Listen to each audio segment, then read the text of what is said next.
Bonjour à tous et bienvenue pour le concours corrigé où nous allons analyser aujourd'hui l'EM Lyon 2019. Alors on va pas faire tout le sujet, hein, l'objectif ici n'est pas de faire tout le sujet, sinon on prendrait plus de 4 heures, mais de voir quels étaient les points les plus importants pour ceux qui passent les concours en ce moment ou ceux qui vont passer des concours prochainement, des concours blancs, notamment à la fin de l'année. Alors, donc cette année, on avait un sujet qui était un long problème, alors que d'habitude à l'EM Lyon, enfin ça peut varier selon les années, mais d'habitude on a 2 problèmes. Là, on avait un long problème avec 5 parties qui étaient relativement indépendantes. Hein, donc ils mettent ici les consignes, hein, donc il faut quand même bien regarder. Hein. La partie A semble indépendante du reste du problème et la partie E est indépendante aussi du reste du problème. Donc déjà, on sait que on peut se battre sur le A et le E sans trop aller trifouiller ce qui se passe sur B, C, D. Donc, c'est une info qui est importante. J'y reviendrai parce que vous allez voir qu'on peut vraiment, on pourra vraiment saucissonner sa stratégie en fonction de ces éléments-là. Alors, on commençait avec une partie A qui nous rappelait quelques souvenirs. Hein, ce genre d'endomorphisme là où il y a un mélange de polynômes, d'intégrales avec du quotient ici. Ça nous rappelle des sujets. Alors, je vous en ai mis quelques extraits là. Si par exemple, je vous mets ESSEC 2002 voix écho, ça ressemblait étrangement. Donc ça, c'était en voix écho, un sujet qui était très dur hein, pour les ECE, où on avait ce genre de choses, où il y avait si x différent de 1, là c'est si x est différent de a, et où on avait ici 1 sur x moins 1, alors que là c'est 1 sur x moins a au carré. Donc ça, c'est des choses, cette version était d'ailleurs un peu plus dure que celle qu'on a ici. Parce que celle qu'on a ici, on va voir que finalement on arrive à contourner la chose. Il y avait aussi en 84, ça nous rajeunit pas, mais en 84, il y avait aussi ce genre d'intégrale, ce genre d'endomorphisme défini par à la fois une intégrale, un polynôme et un quotient. Donc ici, on le traitait avec notamment le calcul de phi-1 qu'on retrouve, mais dans une forme un peu différente. Ici, vous voyez dans la question 4, où on va chercher la bijection réciproque de phi A. Ok, donc ça c'était pour la partie culturelle. Maintenant voyons concrètement comment est-ce qu'on pouvait se débrouiller sur cette partie. Eh bien en fait, cette partie, on va surtout analyser psi A, c'est-à-dire donc l'endomorphisme qui à P associe 2P plus X moins A P'. Donc cette première question-là, franchement, là, je ne vais pas détailler parce que c'est vraiment simple. Mais là, il fallait le faire vite et bien. Donc, question 1. Hein, donc je vais juste... question 1. OK. A priori, pas de difficulté. La question 2, elle est fondamentale parce que si on fait mal la question 2, ici, là, si on fait mal la question 2, si on n'a pas la bonne matrice, derrière, on ne peut pas calculer... préciser si le phi est diagonalisable, préciser ses valeurs propres. Enfin bref, là, on est bloqué ensuite pour la suite du sujet. Donc, il faut absolument se concentrer pour pas faire d'erreur ici. Comment faire? Bon, alors là, il y a, on pouvait, quand on regarde, donc on va reprendre ça. Donc question 2. Question 2, ici, vous savez sans doute que l'idée était de prendre ici la base canonique de Rn de x. Et donc, il s'agissait ici de faire psi A de 1, psi A de x, etc. Et donc, si, alors je vais prendre mes notes, si mes petits calculs hier soir sont les bons, on obtient normalement, donc, alors là, il fallait bien dissocier psi A de 1, attention à la rigueur, on obtenait 2 sans trop de difficulté. Et ensuite, pour tout cas appartenant à 1n, psi A de xk, quand on faisait le calcul, on obtenait à l'arrivée k plus 2, hein, donc il fallait y aller posément, xk moins ak xk moins 1. Donc là, vous voyez bien, il fallait juste faire attention. Hein. Si k vaut 0, là, il y avait un petit problème, xk moins 1, donc c'est pour ça qu'il fallait le faire à part. Bon, et matriciellement, ça nous donne une matrice qui n'est pas forcément très belle, mais donc si je ne sais pas, moi, je ne l'ai pas nommé maths de psi A dans la base B, je ne sais pas si on l'appelle un grand M par exemple, on obtient quelque chose qui va ressembler à ça. 2 et que des zéros. Ensuite, moins A, 3, et ensuite que des zéros, etc. Donc là, il ne faut pas hésiter sur ce genre de questions à prendre de la place. Moi, je faisais des énormes matrices, je me souviens, sur mes copies de concours. Hop, donc là où on a moins AK, K plus 2, et ensuite que des zéros. Et après, phi A de xn, où on obtient que des zéros, sauf tout en bas, où on a moins AN, n plus 2. Voilà pour cette matrice. Si mes calculs d'hier soir minuit sont les bons.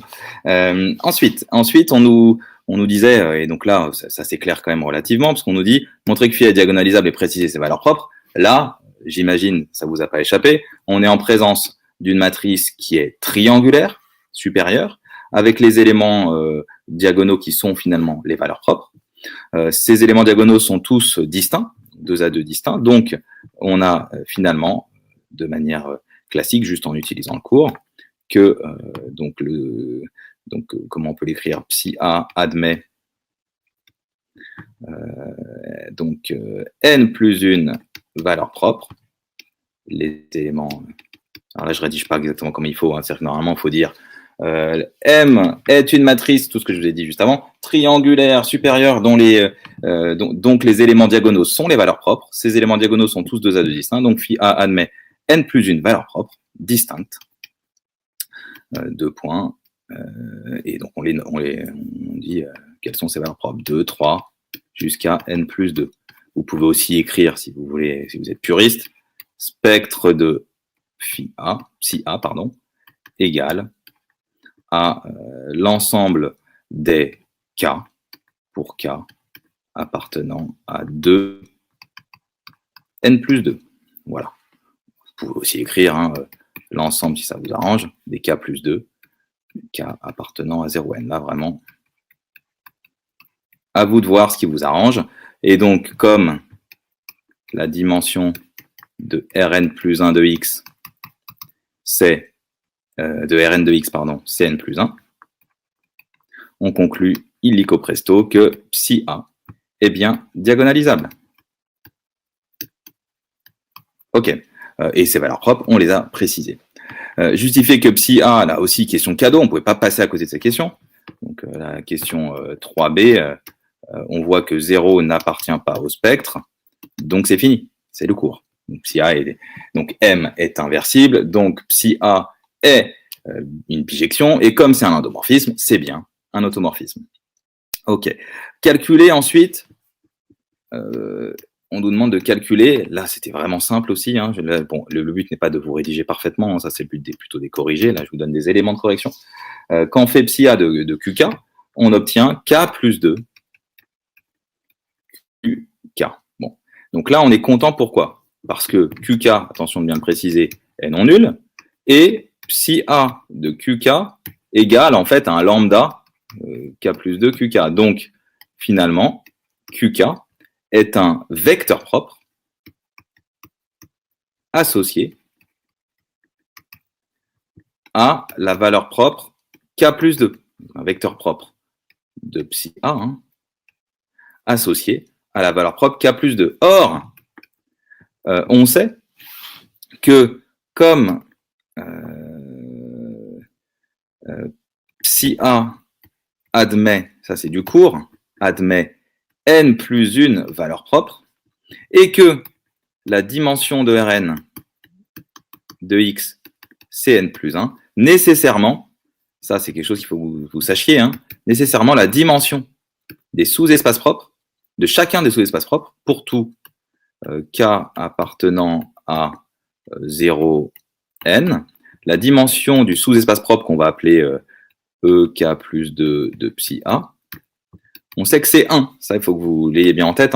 Quand on a autant de valeurs propres que la dimension, nécessairement, les sous-espaces propres sont de dimension 1. Et donc, c'est pratique, puisque comme on sait que ces sous-espaces propres sont de dimension 1 et qu'on en a trouvé 1 pour chacune des valeurs propres, eh bien, nécessairement, QK forme une base du sous-espace propre associé à la valeur propre K plus 2. Et donc, on pouvait conclure immédiatement que pour tout K appartenant à 0n, E de K plus 2 de psi A, c'était vect de QK. Voilà, ça, on pouvait le conclure grâce au cours. Ok, donc c'est d'ailleurs la question d'après, en déduire une base de chacun des espaces propres de psi A. Voilà, donc là vraiment, on est sur une version facile de ce genre de sujet. Ça peut être beaucoup plus dur dans la version ESSEC 2002 et ESSEC 84. Là, après, sur la question 4.1, on va pas le faire, c'est du calcul, qui nous permet de trouver que psi A phi A de psi A de P égale P. Donc là, il faut y aller un peu posément, mais on reprend en fait tout simplement la notation ici, en faisant attention de bien dissocier, là, le piège sur cette question, c'est qu'il fallait dissocier x différent de A et x égale A. Je pense que pas mal d'étudiants ont dû oublier cette distinction de cas. Et après, une fois qu'on a montré que, alors ça, donc ça c'est du calcul, donc vous le ferez, a priori, il n'y a pas de grosses difficultés, mais lorsqu'on a montré la chose suivante, donc que pour tout P, phi A de psi A de P égale P, pour tout P appartenant à Rn de X, du coup, on peut en conclure directement, c'est même une équivalence, que psi A rond psi A égale à l'identité. Parce que ici, c'est id de P, en fait, quand vous avez P. Et égale à l'identité. Donc ici, c'est l'identité de L l'identité des endomorphismes de Rn de X. Donc, le cours nous permet tout de suite de conclure que psi A est donc un automorphisme. Enfin, il fallait, alors là, c'est peut-être un petit piège, parce que ici, là, il y avait quand même un piège. Ici, on nous dit en déduire que phi A est un automorphisme. Là, je viens de me concentrer sur le caractère bijectif de cet endomorphisme. Sauf qu'on n'a pas montré que psi A était un endomorphisme. Donc là, il fallait d'abord, attention, montrer que psi A est un endomorphisme. Et donc là, attention aux problèmes de notation. C'est-à-dire qu'ici, on va dire, donc pour montrer la linéarité, il fallait faire attention. Ici, quand on fait de la linéarité, il faut dire donc si je prends un P1, un couple comme ça, P1, P2, de polynômes de Rn de X, et si je prends un lambda réel, ensuite, dans la rédaction, il faut bien distinguer deux cas, en fait. Pour tout x différent de A, on a phi A de lambda, attendez, je reprends ici ce qui se passe là, donc, vous voyez, x différent de A, donc on fait ce cas-là, psi A de lambda P1 plus P2, souvent les étudiants s'arrêtent là. Attention, 2x, il ne fallait pas oublier ici le x qui était fondamental. Sinon, on confond les objets, on appelle ça la confusion des objets mathématiques. C'est-à-dire ça c'est un polynôme, et on dit qu'un polynôme est égal à un réel. Bah non, ça ne marche pas ça. On dit qu'un réel est égal à un réel, un polynôme est égal à un polynôme. Donc là, ici, il fallait mettre le x qui était donc important, égal, et là, on rentre dans du calcul, mais après, c'est simple, c'est de la linéarité de l'intégration, il n'y a pas de grosses difficultés. Mais ici, le sujet, c'était vraiment déjà de penser à vérifier que c'est un endomorphisme, et ensuite, une fois qu'on a montré que c'était bien un endomorphisme, d'ailleurs, il y avait la question de... en fait, c'était pas si simple cette question. C'était exactement ce qui s'est passé sur ESSEC 84 et ESSEC 2002. Ici, qui me dit qu'on va obtenir un polynôme?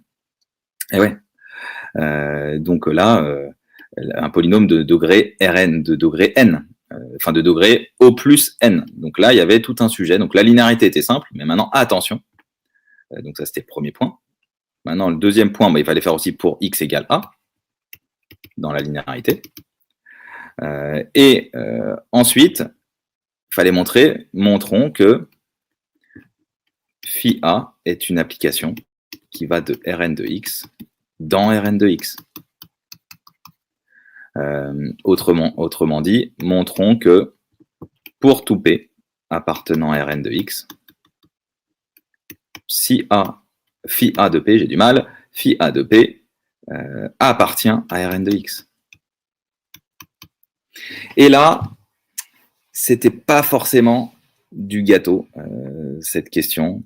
Il fallait faire vraiment attention ici au degré, c'est-à-dire que là, si on veut le faire de manière détaillée, on peut passer par une somme, mais basiquement, vu que ça, c'est de degrés, donc P, si on prend P qui est de degré inférieur ou égal à N, T moins A qui est de degré 1, le tout va être de degré inférieur ou égal à N plus 1. Quand j'intègre, ça va être de degré inférieur ou égal à N plus 2. Et quand après je divise par X moins A carré, normalement, ça va être de degré inférieur ou égal à N. Mais qui me dit que ce sera divisible par X moins A carré? Là, il s'agit en fait de montrer, et donc là, on avait aussi une grosse subtilité dans la question. On va en fait montrer, je vais vous montrer parce que ça va être, vous allez voir que c'était guidé pour ceux, alors moi je l'avais fait avec mes élèves, je vous montre ici sur la version ESSEC. La version ESSEC, c'était balisé en fait. C'est-à-dire qu'ils avaient montré que la fonction qui a x associe l'intégrale de 1 à x de p de t dt est une fonction polynôme admettant 1 pour racine. Et ensuite, voilà, montrer alors que la fonction polynôme est de même degré que p lorsque p est non nul. Donc là, il nous guidait, alors que là, à l'OM Lyon, il nous guidait pas. Et donc, je pense que là, on avait une belle façon de faire la différence. Donc, je reviens sur la question. On va essayer de se le faire. Je ne l'ai pas fait hier soir à minuit. On va essayer de l'improviser ensemble. Je me remets dessus. Donc là, ici, finalement, par analogie avec ce que je viens de voir sur l'ESSEC 2002, ici, on va d'abord montrer que cette intégrale-là, montrons que la fonction qui a x associe l'intégrale de a à x de t moins a p de t dt est une fonction polynôme admettant a pour racine double. Eh oui. Comment on va faire? Eh bien, on va regarder. Donc là, si je prends bon, basiquement ici, déjà, si je l'appelle h, cette fonction polynomiale. Quand je fais h de a, pas très compliqué. Ici, h de a, ça fait l'intégrale de a à a du bidule, et donc ça fait bien 0. C'est même d'ailleurs la définition. Hein. Donc cette intégrale, pour ceux qui connaissent le théorème fondamental de l'analyse, cette fonction qui a x associe intégrale de ax de cette fonction, c'est la primitive de cette fonction qui s'annule en a. Et donc là, on le voit, hein, quand je fais h de a, ça fait bien 0. Donc déjà, on sait que a est racine. A, eh bien, racine, on va essayer de bien l'écrire, eh bien, racine de h. Bon. Je dis racine de h, on n'a toujours pas montré que c'était un polynôme. Hein. Donc là, on a montré que ça s'annulait en a, mais on n'a pas montré que c'est un polynôme. Donc déjà, comment on montre que c'est une fonction polynôme? Bon. Là, c'est assez simple là, ici pour montrer ça, mais si on veut bien le faire, il faut dire posons P égale, P est un polynôme, on va plutôt faire comme ça, P appartient à Rn de x. Donc, si on rédige bien, il existe à 0 jusqu'à An appartenant à Rn de x, ce que j'écris, appartenant à R puissance n plus 1, pardon, tel que P soit égal à la somme k allant de 0 à n dak xk. Bon. Et ensuite, quand j'intègre, donc quand je fais pour tout x différent de a, enfin même ici c'est pour tout x réel, hein. Je peux faire tout pour tout x réel, même si on peut faire différent de a, ici il n'y a pas d'incidence, c'est quand on va diviser ensuite par x moins a carré qu'il faut que le x soit différent de a. Mais ici on peut le faire comme ça.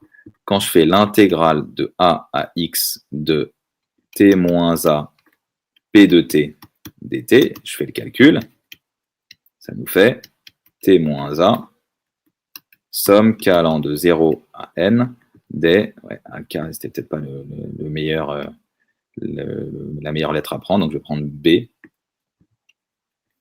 Donc ça nous fait des BK, TK, DT. OK. Bon, et donc là après, je peux, sans trop m'épuiser, utiliser la linéarité de l'intégrale, l'intégration, et ça nous donne somme des BK fois l'intégrale de A à X de T moins A TK. TK dt. Bon, et ça, je vais le développer, je le primitive, et je vais obtenir un truc de la forme après calcul, hein, somme k allant de 0 à n d'un, alors je sais pas, je vais avoir un bidule, fois t puissance k, pardon, fois x puissance k. Fois x puissance k, d'ailleurs ce sera plutôt du x puissance k plus 1 sur k plus 1, enfin ce sera plus compliqué, mais en tout cas on aura un polynôme. Ouais, je pense que je ne vais pas m'éterniser là-dessus, mais c'est pas du calcul, c'est du calcul de terminal. Hein. Vous faites le calcul de cette intégrale, vous obtiendrez un truc, vu que là on a tk plus 1, ça va faire du xk plus 2, ça va faire du xk plus 2 sur k plus 2 à un moment, moins il y aura du xk plus 1 sur k plus 1, avec un a qui va traîner. Bref, il y aura des choses comme ça, mais à l'arrivée, on aura bien quelque chose qui appartient à... là, a priori, ça va appartenir à Rn. Ça va appartenir au fond, enfin, si on le met après sous forme de polynôme.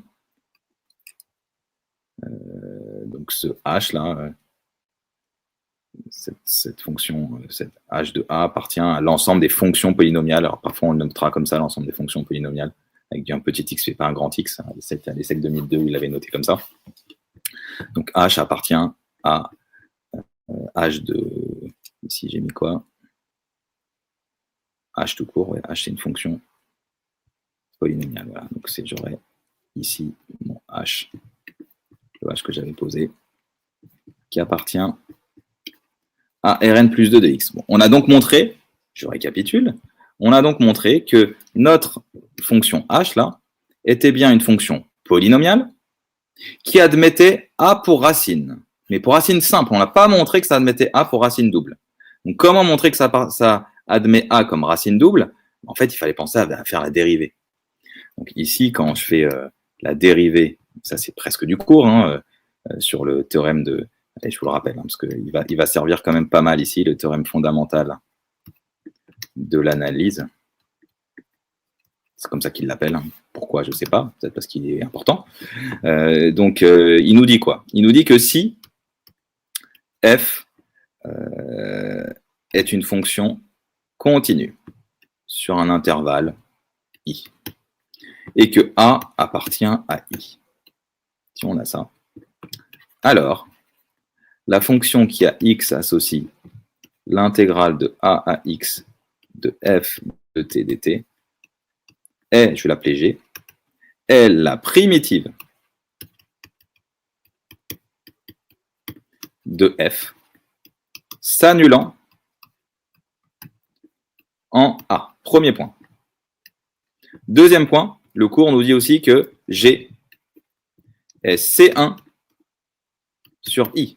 Et troisième point, le cours nous dit que pour tout x appartenant à I, G' de x, c'est f de x. Bon, très important ce théorème, parce que regardez ici, quand on l'applique, ici, on a juste à dire, ok, bon, par le théorème de, je ne rappelle pas les conditions, hein, donc h de x pour tout x, h de x, c'est l'intégrale de a à x de t moins a p de t dt. Donc, si ça, c'est le f que j'ai posé tout à l'heure dans le théorème fondamental de l'analyse, quand je fais la dérivée, hein, c'est du cours, on obtient x moins a p de x. Et là, on est quand même très heureux.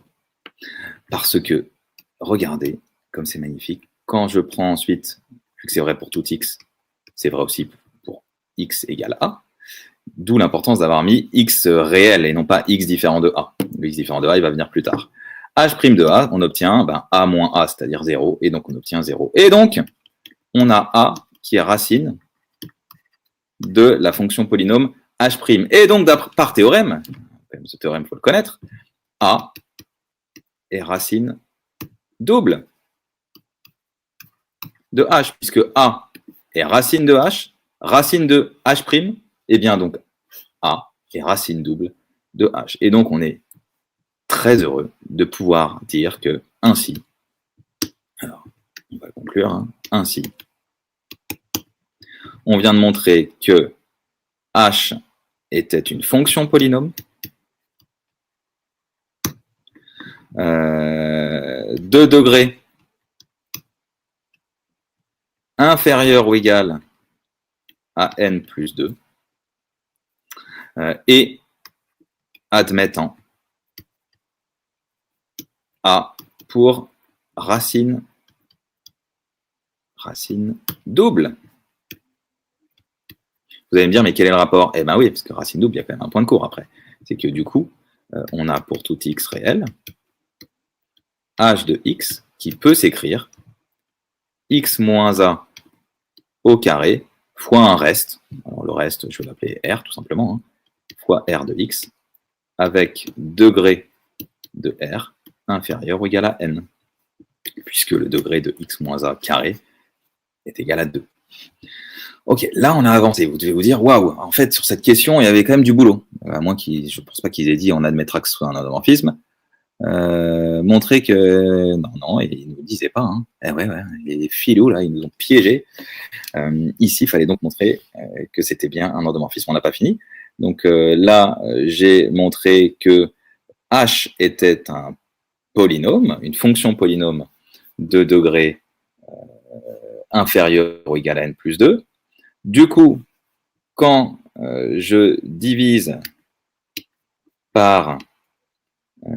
alors là, il fallait faire attention. Donc du coup, on obtient que pour tout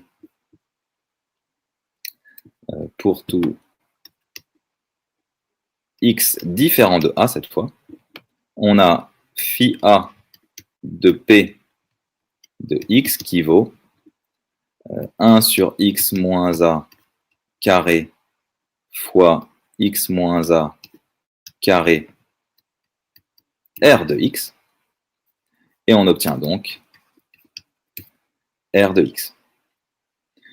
Ok. Après, ici, il fallait vérifier, je regarde juste,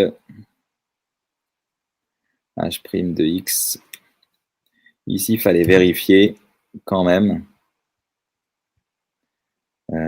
parce que là, on vient de montrer que phi a de p décrivait un polynôme, mais sur R privé de A. Donc là, il y a quand même un sujet. Il faut montrer que phi A de P, que la limite de phi A de P de X quand X tend vers A est bien égale à phi A de P de A, c'est-à-dire est bien égal à PA sur 2. Donc là, il y a quand même un sujet. Ce sujet, je ne l'ai pas traité, donc je vais devoir faire une petite pause pour essayer de chercher. Je reviens. On a donc montré que pour tout x différent de A, phi A de P de X égale à un R de X. Le problème, si on veut être parfaitement rigoureux, il faudrait montrer que qu'en fait, la limite de phi A de P de X quand X tend vers A soit égale à notre phi A de P de A, c'est-à-dire P de A sur 2. Bon. Et là, on commence à se dire, oulala, ça a l'air compliqué. Est-ce qu'à l'EM Lyon, ils vont me demander des choses aussi compliquées?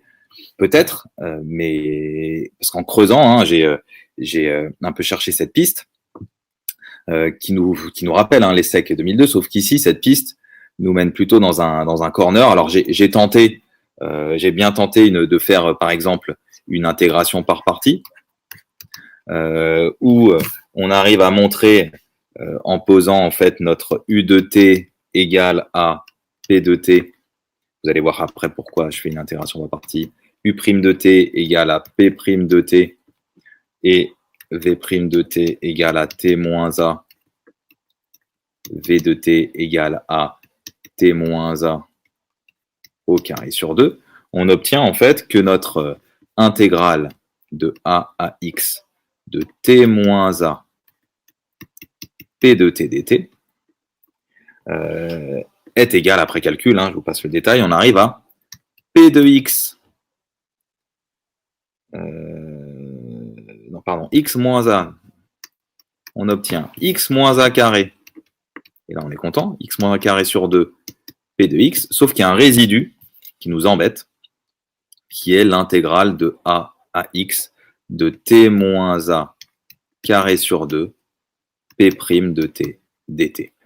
Et donc, quand j'arrive à mon phi a de P de x, pour tout x différent de a, toujours, qu'est-ce qu'on obtient? Donc, je divise par x moins a au carré, on obtient P de x sur 2 moins 1 sur x moins a au carré, intégrale de a à x de t moins a carré sur 2 P' de t dt. Je rappelle ici l'objectif, parce que vous devez peut-être vous dire, mais pourquoi il fait ça? Parce qu'il faut montrer que phi a de p est un polynôme. Et nous, on a montré que c'était une fonction polynôme sur R privé de A, mais il faut montrer la continuité en A pour que ce soit vrai sur tout R, en toute rigueur. Et donc, il faut montrer que la limite est égale à PA sur 2. On est presque content, parce qu'on a ici P de x sur 2. Donc, quand on fait tendre x vers A, ici, on a PA sur 2, mais il faudrait montrer que cette quantité-là tend vers 0, lorsque x tend vers A. S'il y avait juste x moins A, s'il y avait juste 1 sur x moins A fois l'intégrale de a à x, blablabla, là on rejoint des choses classiques, puisqu'en fait on montrerait que c'est un taux d'accroissement, un truc de cette forme-là. C'était exactement ça sur les SEC 2002, dont je vous ai donné un extrait, sur x moins A, et ça on sait que ça tend vers h' de A, quand x tend vers A, limite du taux d'accroissement. Sauf qu'ici, on a du x moins a carré, donc ça ne marche pas. Donc, on se dit, il y a forcément une autre méthode. On a réfléchi ensemble. Ça, le jour J, typiquement, ce genre de questions aurait pu faire perdre du temps inutilement, parce que quand on prend un peu plus de hauteur, eh bien, on se rend compte qu'il y avait une autre méthode. Et donc, voyons voir quelle était l'autre méthode pour montrer que pour tout P appartenant à Rn de x, phi a de P est un polynôme. Donc, je rappelle quel est l'objectif de mon point ici. Ici, on veut montrer que phi a est un automorphisme. La partie automorphisme, elle va être facile, la partie bijectivité. En revanche, la partie linéarité, on a vu comment le faire. En revanche, la partie montrons que, je répète la difficulté ici, montrons que pour tout P appartenant à Rn de x, phi a de P appartient à Rn de x. C'est pour ça qu'on s'est pris la tête sur des intégrales pendant quelques minutes. C'était pas inutile parce que c'est des choses qui tombent assez souvent au concours, mais ici, ça n'était pas adapté. Donc, il fallait faire preuve de capacité d'adaptation et de prise d'initiative. Là, ici, qu'est-ce qu'on se dit? On se dit, bon, allez, je vais prendre un P appartenant à Rn de x. Bon, moi, je veux phi a de P. Sauf que, dans la question précédente, j'ai phi a de psi a de P. Et c'est là qu'il y a une idée qui me vient. Une idée qui me vient du fait que psi a est un automorphisme. Comme psi a est un automorphisme, et bien là, peut-être un rappel de cours s'impose. Un petit rappel, alors on va le faire en rouge. Si, donc, même de manière générale, soit f une application bijective de E dans F, alors, on a même une équivalence ici, mais bon, je peux mettre alors, on sait que pour tout Y appartenant à F, il existe un unique X, ça nous rappelle des souvenirs de Bisu, un unique X appartenant à E tel que Y égale F de X. Bon, ça se traduit comment ici? Ça se traduit par, ici, vu que c'est vrai pour tout Y, c'est vrai pour un P appartenant à Rn de X, dans le cas de phi A. Et donc, je dis, il existe comme psi A est un automorphisme, donc est une bijection, psi A est bijectif, comme psi A est bijectif, on a est une bijection de Rn de x, est une bijection de Rn de x, mais bon, je le dis à l'oral, il existe un unique polynôme que je vais appeler Q, appartenant à Rn de x, parce que c'est un automorphisme, il existe un unique Q appartenant à Rn de x tel que psi A de Q égale à P. Et là, je suis quand même très content. Pourquoi? Parce que je dis ainsi, phi A de P, c'est finalement phi A de psi A de Q. Et phi A de psi A de Q, vu que j'ai montré que c'était vrai pour tout polynôme P, cette relation, c'est vrai aussi pour un polynôme Q. Et donc phi A de psi A de Q, ça va être égal à Q d'après la question 4b. On obtient ici Q CF 4b. Et Q appartient à Rn de x. Donc, pour tout P, ceci étant valable pour tout P, on a pris un P quelconque, mais pour tout P appartenant à Rn de x, on a bien phi A de P qui appartient à Rn de x. Et ça nous évite toutes les complications qu'on a vues dans la première piste qu'on avait explorée. Donc là, on avait vraiment l'occasion de faire la différence sur cette question, parce que je pense que peu d'étudiants ont vu cette subtilité. Bon, et ensuite, on est sur la question D, qui est, pour le coup, un grand classique du concours. Donc là, j'espère que vous l'avez reconnu. Donc la question 4D demande un peu de recul, mais que nous disent toutes les questions qu'on a vues précédemment? Eh bien, elles nous disent que psi A, donc le psi A était diagonalisable, et que psi A moins 1, psi A, c'est la bijection réciproque de phi A. Bon, comment on peut voir les choses? Donc là, il y a une première méthode qui consiste à dire, OK, il faut que je me serve sans doute de ça. Comment? Eh bien, on va regarder. On va regarder ce que vaut.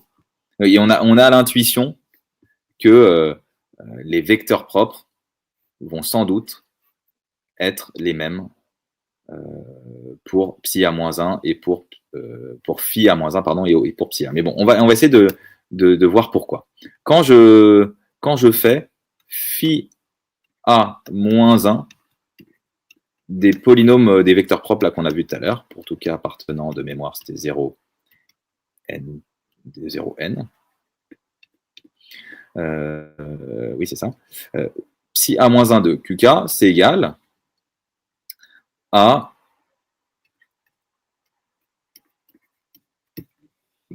psi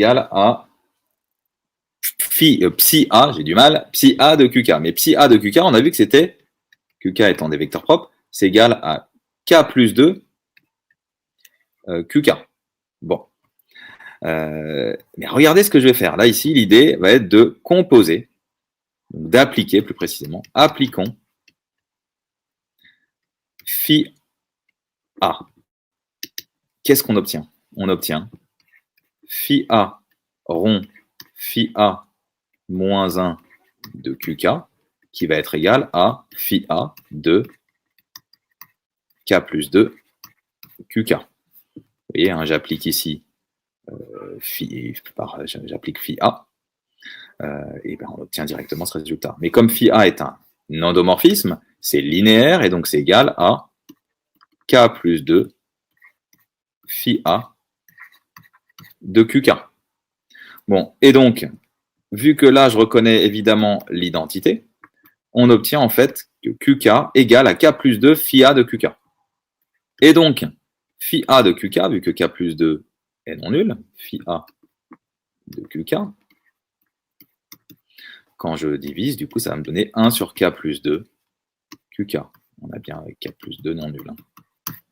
Et là, on commence à être très content, puisque là, qu'est-ce qu'on vient de montrer? On vient de montrer donc que, on y va, là, je pense qu'on peut conclure sur cette partie. Le spectre de phi A, ça va être l'ensemble des 1 sur K plus 2 K appartenant à 0, N. Et puis les sous-espaces propres sont les sous-espaces propres associés à la valeur propre 1 sur K plus 2. Ce sont exactement les vects de QK. Et donc, on vient de montrer que phi A, que phi A, a des valeurs propres qui sont l'inverse, qui sont des inverses en fait des valeurs propres de psi A, et phi A et psi A ont les mêmes vecteurs propres. Bon, et ça, il faut aussi le voir, hein, faut voir un peu ce qui se passe matriciellement, c'est-à-dire que si vous avez A qui vaut P, D, P-1 avec D. Si je reprends mon D là, ici c'était quoi? C'était 2, 3, jusqu'à N plus 2. Bon. Un truc comme ça. Hop, on va essayer de bien le faire. Un truc comme ça. Voilà.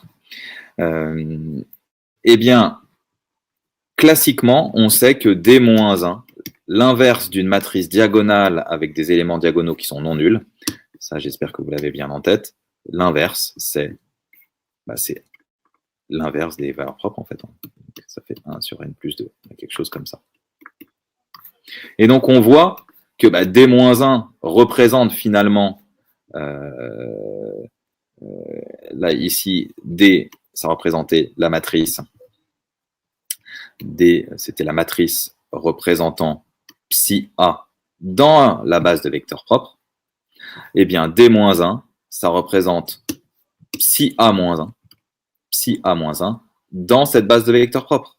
Et donc, on voit assez rapidement, vu que psi A-1, ça faut que vous l'ayez vu, psi A-1, finalement, c'est phi A. Et donc, parce que, voilà, hein, phi A-1, -1, c'est phi A. Et donc, on voyait ici matriciellement que phi A avait pour valeur propre 1,5 jusqu'à 1 sur N plus 2, et que les vecteurs propres, c'était les mêmes vecteurs propres. Donc là, je l'ai montré avec la méthode classique rigoureuse. On pouvait aussi en voir en avoir une visualisation matricielle. Eh bien, vous voyez que donc sur cette partie A, qui semblait simple de prime abord, il y avait quand même des petites subtilités ici, notamment sur cette question-là. On va maintenant passer, donc j'espère que vous allez en tirer profit. Donc ça, c'était une partie A qui était quand même plutôt pour les débuts de deuxième année. Première année, vous allez avoir du mal parce qu'il n'y a pas vous n'avez pas fait les valeurs propres. Mais par contre, pour le début de deuxième année, c'est vraiment un sujet qui est très sympa, y compris pour les ECE d'ailleurs. Hein, cette partie-là était sans doute accessible aussi pour les ECE plutôt qui visent le top 3. Merci à vous et on va maintenant passer à la vidéo suivante sur la partie B.